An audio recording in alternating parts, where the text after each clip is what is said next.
देव आहे की नाही याबद्दल तुम्हाला काही डाऊट असेल, तर फक्त 1 मिनिट ही गोष्ट ऐका. एकदा काय होतं, एक माणूस असतो. तो मध तयार करून विकायचा आणि त्यातून जे काही पैसे कमवल, त्याच्यातून तो स्वतःचा उदरनिर्वाह करायचा. तो रोज देवाजवळ प्रार्थना करायचा, "देवा, मला भरपूर मध मिळू दे." पण तसं काही घडत नव्हतं. मधमाशांच्या मागे तो कितीही पळाला, तरी त्याला सक्सेस काय भेटत नव्हतं. एक दिवस तो खूप निराश झाला आणि देवाला म्हणला, "देवा, मी रोज तुझी पूजा करतो, पण तू माझं काहीच ऐकत का नाहीस?" त्याच दिवशी त्याचा एक शेजारी येतो आणि त्याला म्हणतो, "अरे भावा, माझ्याकडे एक जुना फावडा आहे. आता तो माझ्या काहीच उपयोगाचा नाही. तर तुला हवा असेल तर तो घे."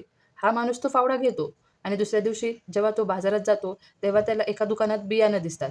ती बियाणं तो विकत घेतो. तो मेहनत करायला लागतो.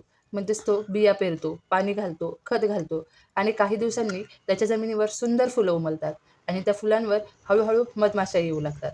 आता तुम्ही विचार करा, जिथे फुलं आणि मधमाशा असतील, तेथे मध तर आपोआप तयार होणारच ना. ही गोष्ट आपल्याला एक साधी गोष्ट शिकवते. देव कधीही गोष्टी डायरेक्ट देत नाही. तो आपल्याला त्या मिळवायची संधी म्हणजेच अपॉर्च्युनिटी देतो. मी एक सुंदर ओळ वाचली होती.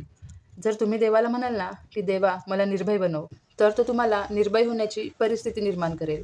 फक्त इतकीशीच गोष्ट आहे. पण ती आपल्याला समजायला खूप वेळ लागतो. तर आशा आहे तुम्हाला ही गोष्ट समजली असेल. थँक भेटूया पुढच्या व्हिडिओत.